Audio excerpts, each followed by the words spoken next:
போர்டோவின் யாழ் மாகாண திருக்குடும்ப சபையின் 150வது அகவையை முன்னிட்டு திருக்குடும்ப சபை பெருமையுடன் வழங்கும் பாதச் சுவடுகள் பாகம் 3 அனுபவச் சுவடுகள்.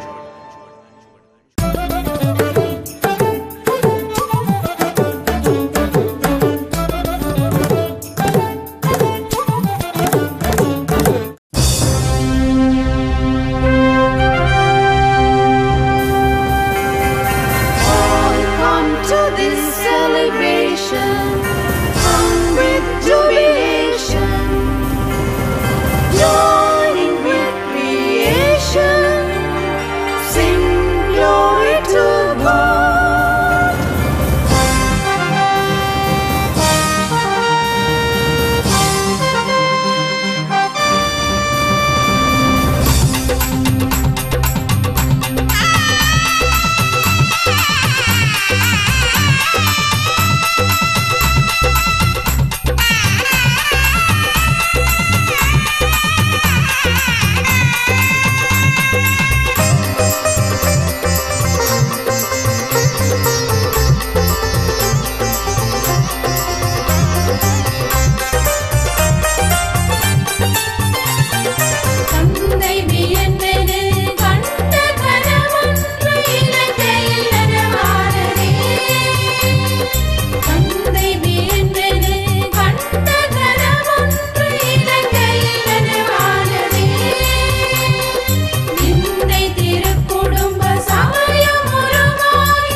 திருக்குடும்ப சபை இலங்கை மண்ணிலே காலடி எடுத்து வைத்த 150வது அகவையை கொண்டாடுகின்ற இந்த வருடத்திலே திருக்குடும்ப சபையின் யாழ் மாகாண தலைவியாக இருக்கின்ற அருட்சகோதரி ஜோலன் மத்தாயாஸ் அவர்களோடு ஒரு நேர்காணலிலே இணைந்திருக்கின்றோம். அருட்சகோதரி ஜோலன் மத்தாயாஸ் அவர்கள் யாழ் திருக்குடும்ப கன்னியர் மடத்திலே ஆசிரியராக, உப அதிபராக, அதிபராக 34 வருடங்களுக்கு மேல் பணியாற்றிய ஒருவர். தற்போது யாழ் மாகாண தலைவியாக பணியாற்றி கொண்டிருப்பவர். குறிப்பாக இந்த 150 வருட பாரம்பரியத்திற்கு ஒரு முத்தாய்ப்பு இடுகின்ற பல்வேறு வேலை திட்டங்களை இப்போது முன்னெடுத்து கொண்டு வருகின்றவர். யாழ்ப்பாண மண்ணிலே காணப்படுகின்ற பெண் தலைவிகளில் மிக முக்கியமாக குறிப்பிடப்படுகின்ற ஒருவர்.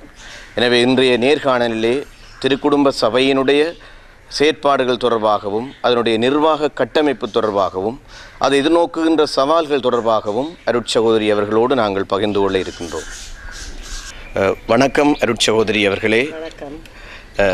180 வருட பாரம்பரியத்தை கொண்ட திருக்குடும்ப கன்னியர் சபையின் குறிப்பாக யாழ் மாகாண தலைவியாக பணியாற்றி கொண்டிருக்கின்றீர்கள். இந்த திருக்குடும்ப சபையினுடைய கட்டமைப்பினை, அதாவது நிர்வாக கட்டமைப்பினை நாங்கள் அறிந்து கொள்வதற்காக அதை அறிமுகம் செய்து கொள்ள முடியுமா? எங்களுடைய தலைமைப்பீடம் ரோமாபுரியில் இருக்கிறது. அந்த தலைமைப்பீடத்து தலைவியும் அதற்குரிய ஆலோசகர்களுமாக 7 பேர் இருக்கிறார்கள். உலகிலே ஆஸ்திரேலியாவை தவிர 4 கண்டங்களிலும் எங்களுடைய சகோதரிகள் பணியாற்றுகிறார்கள். இலங்கையிலே 2 மாகாணங்கள் இருக்கின்றன. கொழும்பு மாகாணம், யாழ்ப்பாண மாகாணம்.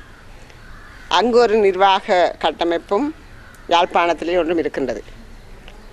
ஒவ்வொரு இடத்திலும் 6 பேரை கொண்ட ஒரு நிர்வாக அமைப்பு எங்களுடைய சகோதரிகளுடைய தேவைகள், பணித்தளங்களிலே உள்ள முக்கியமான தேவைகள், எங்கெங்கெல்லாம் நாங்கள் பணியாற்ற வேண்டும், சகோதரர்களுடைய தனிப்பட்ட ஆன்மீக முன்னேற்றங்கள், மக்களுக்கு தேவையானவற்றை செய்வது, இவைகள் எல்லாவற்றையும் நாங்கள் திட்டமிட்டு முன்னெடுத்து கொண்டு வருகின்றோம். இவ்வாறான நிர்வாக கட்டமைப்பிலே இயங்கி வருகின்ற நீங்கள் இலங்கை மண்ணை பொறுத்தவரையில் கடந்த 3 தசாப்த காலங்களாக நடைபெற்ற யுத்தமும் அது சார்ந்த விளைவுகளும் எங்களுக்கு பல்வேறு சவால்களை தோற்றுவித்திருந்தது.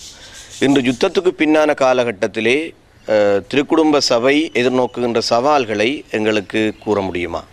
திருக்குடும்ப சபையினுடைய ஆரம்ப காலகட்டத்தை பார்த்தால் பிரான்சிய புரட்சி அதன் பின்னரான ஒரு இக்கட்டான ஒரு நிலையில் தான் எங்களுடைய சபை ஆரம்பிக்கப்பட்டது. பிரான்சிய புரட்சியின் விளைவாக பிரிந்த குடும்பங்கள், கைவிடப்பட்ட குழந்தைகள், சிதறடிக்கப்பட்ட குடும்பங்கள், ஊனமுற்றோர், இப்படியான பல மக்கள் மத்தியில் எங்களுடைய நிறுவனர் தனக்கு ஒரு அழைப்பு இருக்குன்னு சொல்லித்தான் இந்த சபையை ஆரம்பிக்க தொடங்கினார். அவருக்கு ஒரு சிந்தனை வந்தது. அப்படியான ஒரு காலகட்டத்தில் இன்றைக்கு நாங்களும் இருக்கிறோம். போர் முடிந்து எங்களுடைய மக்களும் இதே விதமான இன்னல்களை அனுபவித்து கொண்டு வருகிறார்கள். எத்தனையோ பேர் குடும்பங்களிலே தலைவர்களை இழந்தவர்கள், இளம் விதவைகள், பெற்றோரை இழந்த குழந்தைகள், ஊனமுற்றோர், இந்த துன்பங்களினாலே பாதிக்கப்பட்டு மனநோயாளிகளாக உள்ளோர், இவர்கள் மத்தியிலே எங்களுடைய பணிகள் இருக்கிறது. இந்த பணிகளை ஆற்றுவதற்கு எங்களுக்கு ஒரு பெரிய சவால் இருக்கிறது. முதலிலே இந்த பணிகளை ஆற்றுவதற்கு எங்களுடைய சகோதரிகள் தங்களை தயார்படுத்த வேண்டும். அவர்களுக்கு ஒரு ஆன்மீக பலம் வேண்டும். அவர்கள் சிறப்பாக அல்லது விசேட விதமாக மனநோயாளிகள் அல்லது உளத்தாக்கத்துக்கு உட்பட்டவர்களை வழிப்படுத்துவதற்கு, நெறிப்படுத்துவதற்கு அவர்களுக்கு உரிய பயிற்சிகளை, குறுகிய கால பயிற்சிகள், நீண்டகால பயிற்சிகள் உள்நாட்டிலும் வெளிநாட்டிலும் பெற்றவர்கள் பெற்றுக்கொண்டிருக்கிறார்கள். அவர்கள்தான் இந்த மக்களுடைய துன்பங்களை கேட்க முடியும். அதே விதமாக இந்த கைவிடப்பட்ட குழந்தைகளை பராமரிக்க வேண்டிய ஒரு பொறுப்பு இருக்கிறது. கல்வியிலே பின்தங்கி இருக்கின்றவர்கள், போர்க்காலத்திலே கல்வியை இழந்தவர்களுக்கு மீளளிக்க வேண்டி இருக்கிறது. மீள்குடியேற்றம் செய்தவர்களோடு எங்களுடைய சகோதரிகளும் எங்களுடைய இல்லங்களுக்கு போய் அவர்களோடு இருந்து அவர்களுடைய துன்பங்களை பங்கு பெற்றி அவர்களுடைய துன்பங்களை செவிமடுக்கிற ஒரு பெரிய பாரிய பொறுப்பு இருக்கிறது. ஒரு இரக்கத்தோடும் அன்போடும் அவர்களை அணுகி அவர்களுடைய பிரச்சனைகளை தீர்ப்பதற்கு எங்களுடைய சகோதரிகள் தங்களை தயார்படுத்தி கொண்டு இருக்க வேண்டிய ஒரு சூழல் இருக்கிறது. வன்னி பகுதிகளிலே இருக்கிற மக்களுடைய பிரச்சனைகள் ஒரு விதம், நகர பக்கங்களிலே இருக்கின்ற மக்களுடைய பிரச்சனைகள் இன்னொரு விதம். விசேடமாக நகரப்பகுதிகளிலே இன்றைக்கு நாங்கள் பார்க்கும் பொழுது நாங்கள் பத்திரிகைகளை படிக்கிறோம், காதுகளாலே செவி மடுக்கிறோம். எத்தனையோ விதமான பிரச்சனைகள், தங்களுடைய பண்பாடுகளை, கலாச்சாரங்களை, நல்ல விழுமியங்களை இழந்த இளைஞர்களை காணுகிறோம். கல்வியிலே அக்கறை இல்லாத பிள்ளைகளை காணுகிறோம். குடும்பத்திலே தலைவர்களை இழந்த தலைவிகள், இளம் தலைவிகள் தங்களுடைய துன்பங்களினாலே பிள்ளைகளை வழிநடத்த முடியாத பொருளாதார கஷ்டத்திலே இருக்கிறவர்களை பார்க்கிறோம். ஒவ்வொரு இடத்துக்கும் பிரதேசத்துக்கும் வித்தியாசமான இந்த பிரச்சனைகளை அணுகுவதற்கும் இவர்களோடு மக்களோடு பயணம் செய்வதற்கும் நாங்கள் எங்களை தயார்படுத்தி கொண்டிருப்பது பெரிய ஒரு சவாலாகத்தான் இருக்கிறது. ஏனென்று சொல்லினால் எங்களுடைய சகோதரிகளை எங்களுடைய நிறுவனர் சொல்லுவார், நீங்கள் இந்த மக்களோடு பயணிகளாக செல்ல வேண்டும், அவர்களோடு உடன் பயணிகள் நீங்கள். ஆகவே அவருடைய துன்பங்களிலே நாங்கள் அவர்களோடு இணைந்துதான் நாங்கள் போக வேண்டியவர்களாக இருக்கிறோம். எங்களுடைய பணிகள் ஒரு ஆடம்பரம் இல்லாத ஒரு பணிகளாக இருக்க வேண்டும் என்பதற்கு அவர் உதாரணமாக சொல்லுவார், என்னுடைய குமாரத்திகள் வனாந்தரங்களிலும் கல்லறையின் அடிவாரங்களிலும் மலர்ந்த பூக்களுக்கு ஒப்பானவர்கள். நாங்கள் பேர் கொண்டிருக்கின்ற எங்களுடைய திருக்குடும்பத்தினுடைய வாழ்வும் ஒரு மறைந்த வாழ்வு. ஆகவே இதவே மனதிலே கொண்டு இந்த மக்களோடு நாங்கள் அவருடைய துன்பங்களிலே உடன் பயணிகளாக நாங்கள் செல்வதைத்தான் நாங்கள் இப்பொழுது எங்களுக்கு பெரிய ஒரு சவாலாக இருக்கிறதாக உணர்கிறோம். யுத்தத்துக்கு முன்னர் திருக்குடும்ப கன்னியர் சபையினுடைய இல்லங்கள், பணித்தளங்கள் இலங்கையின் பல பாகங்களிலும் இருந்தன. யுத்தத்துக்கு பின்னரும் அவ்வாறான இடங்களிலே நீங்கள் பணியாற்றுகின்றீர்களா, அல்லது புலம்பெயர்ந்த மக்களோடு மீளவும் அந்த இடங்களிலே உங்களுடைய பணித்தளங்களை ஆரம்பித்து விட்டீர்களா? இது பற்றி எங்களுடைய நேயர்களுக்கு அறியத்தர முடியுமா? இறுதி யுத்தம் வரை எங்களுடைய சகோதரிகள் இந்த மக்களோடு தான் பயணித்தார்கள். யுத்தம் முடிவடைந்து யுத்த பிரதேசத்துக்கு அப்பால் மக்கள் முகாம்களிலே இருந்து வந்த பொழுதும் முகாம்களிலேயும் சகோதரிகள் தங்கியிருந்தார்கள். முகாம்களிலிருந்து வெளியேறிய பின்னரும் அங்கே நடத்தப்பட்ட பாடசாலைகளிலே எங்களுடைய சகோதரிகள் அதற்கு அண்மித்தாக உள்ள இடங்களிலே வீடுகளை வாடகைக்கு அமர்த்தி கொண்டு அங்கே போய் கல்வி கற்பித்து கொண்டு வந்தார்கள். அது மட்டுமல்ல, இடையிலே அவர்களை போய் சந்தித்து பலவிதமான அவர்களுடைய தேவைகளை அறிந்து உரியவர்களிடம் சமர்ப்பித்து சிறிய விதத்திலேயாவது அவர்களுக்கு ஏதோ ஒரு வகையில் உதவி செய்து கொண்டு வந்தார்கள். இப்பொழுது மீள்குடியேற்றம் என்று மக்கள் எல்லோரும் தங்களுடைய சொந்த பிரதேசங்களுக்கு போன நேரத்தில் நாங்களும் எங்களுடைய ஏறக்குறைய வன்னி பகுதியில் இருந்த எங்களுடைய பழைய இடங்கள் எல்லாவற்றிற்கும் போய்விட்டோம். கடந்த வாரம் இறுதியாக புதுக்குடியிருப்பிலே மீள்குடியேற்றம் செய்யப்பட்ட பொழுது எங்களுடைய சகோதரிகள் மிகவும் சொற்பமான வசதிகளோடு பணியாற்றுகிறார்கள். வன்னியிலே எங்களுக்கு 8 இல்லங்கள் இருந்தன. ஏறக்குறைய நாங்கள் பண்டிதரிச்சானை தவிர 7 இல்லங்களுக்கும் நாங்கள் ஓரளவுக்கு போய் அங்கே இருந்தால் அந்த மக்களோடு நாங்கள் இருந்தால்தான் அங்கே பணி செய்யலாம் என்று ஏறக்குறைய சகோதரிகள் எல்லாம் அங்கே போய்விட்டார்கள், பணி செய்கிறார்கள். அதைவிட யாழ்ப்பாணத்திலே, மன்னார் பகுதியிலே, மலைநாட்டிலே, திருவோணமலை மட்டக்களப்பிலே ஏற்கனவே இருந்த இல்லங்களிலே இருந்து நாங்கள் பணியாற்றுகின்றோம். இன்றைய காலகட்டத்திலே இன்று சமூகம் போகின்ற போக்கு தொடர்பான பல்வேறு விமர்சனங்கள், கருத்தாடல்கள் நடைபெற்று கொண்டிருக்கின்றன. எனவே இத்தகைய சூழலில் இன்றைய காலகட்டத்தில் எங்களுடைய மக்களுக்கு மாகாண தலைவி என்ற வகையிலே நீங்கள் விடுக்கின்ற செய்தி ஒன்றை எங்களோடு பகிர்ந்து கொள்ள முடியுமா? எங்களுடைய சகோதரிகள் இலங்கை மண்ணில் காலடி எடுத்து வைத்ததே கல்வி பணிக்காக. இந்த கல்வி என்பது எங்களுடைய சமூகத்திலே முன்னர் போல முக்கியமானதாக கருதப்படுகின்ற அந்த தன்மை எங்களுடைய மாணவர்களுக்கு மிகவும் குறைவாக காணப்படுகிறது. பாடசாலை செல்கின்ற மாணவர்களுடைய மதிப்பீடுகள், விழுமியங்கள், கலாச்சாரங்களை பற்றி நாங்கள் பலவிதமாக ஒரு மாறுபட்ட நிலையில் இருக்கிறது என்பதை பற்றி நாங்கள் கேள்விப்படுகிறோம். அந்த வகையில் பெண் கல்விக்காக எங்களை அர்ப்பணித்திருக்கின்ற நாங்கள் இந்த பெண்களை கல்வியிலே உயர்த்தி விடுவது, கல்வியை கற்று நல்ல குடும்ப தலைவிகளாக உருவாக்கி விடுவது ஒரு குடும்பத்தை உருவாக்குவதற்கு சமமாகும். ஆகவே அதிலே கூடிய கவனத்தை எங்களுடைய சகோதரிகள், அவர்களோடு பணியாற்றுகின்ற ஆசிரியர்கள், இல்லத்திலே உள்ள பெற்றோர்கள் எல்லோரும் இதில் கூடிய அக்கறை கொண்டு ஒருங்கிணைந்து இந்த கல்வியை முன்னெடுத்து வர வேண்டும் என்பதில் 2 கருத்து இருக்க முடியாது. அடுத்ததாக இன்றைய சமூகத்தில் இருக்கின்ற கலாச்சாரங்களையும் பிறழ்வுகளையும் நாங்கள் காண்கிறோம். ஒரு வன்முறை கலாச்சாரம் நிலவுகிறது. சுயநலமுள்ள ஒரு சமுதாயமாக இருக்கிறது. தானும் தன்னுடைய குடும்பமும் அயலவர்களோடு உதவி செய்வது, பிறருக்காக தங்கள் அர்ப்பணிப்பதெல்லாம் மிகவும் குறைவாக இருக்கிறது. அது மட்டுமல்ல, இளைஞர்களை நாங்கள் காண்கிறோம். இவ்வளவு சக்தி உள்ள இளைஞர்கள் தங்களுடைய சக்திகளை தேவையற்ற விதங்களிலே செலவழிப்பதையும் நாங்கள் காண்கின்றோம். அப்போ இவர்களையெல்லாம் நாங்கள் ஒன்றாக முன்னேற்றம் காணுகின்ற ஒரு சமூகமாக கொண்டு வந்து நல்ல விழுமியங்கள் உள்ள ஒரு சமூகமாக கொண்டு வருவதற்கு எல்லோரும் ஒன்றிணைந்து ஒத்துழைக்க வேண்டும். ஒரு சமூகமாக ஒத்துழைக்க வேண்டும். சமூகத்தில் உள்ள பெரியவர்கள், பாடசாலை அதிபர்கள், ஆசிரியர்கள் எல்லோரும் ஒத்துழைத்து இந்த எங்களுடைய சமூகத்தை யுத்தத்துக்கு பின்னராக இழந்துவிட்ட எங்களுடைய மதிப்பீடுகளை மேல்நிலைக்கு கொண்டு வர வேண்டிய ஒரு பாரிய பொறுப்பு எங்களுக்கு இருக்கின்றது. இந்த ஆண்டு நம்பிக்கையின் ஆண்டு என்று சொல்லப்படுகின்றது. 2012-13 ஆண்டு யுத்தத்தினாலும் போரினாலும் துன்பங்களினாலும் நம்பிக்கை இழந்திருக்கிற மக்களுக்கு நம்பிக்கை கொடுக்கக்கூடியவர்களாக பணி என்று எங்களுக்கு முன்னாலே காத்திருக்கிறது. அது மட்டுமல்ல, இன்றைக்கு ஒரு புதிய விதமான ஒரு கண்ணோட்டம் இந்த பிரபஞ்சத்தை பற்றி வருகின்றது.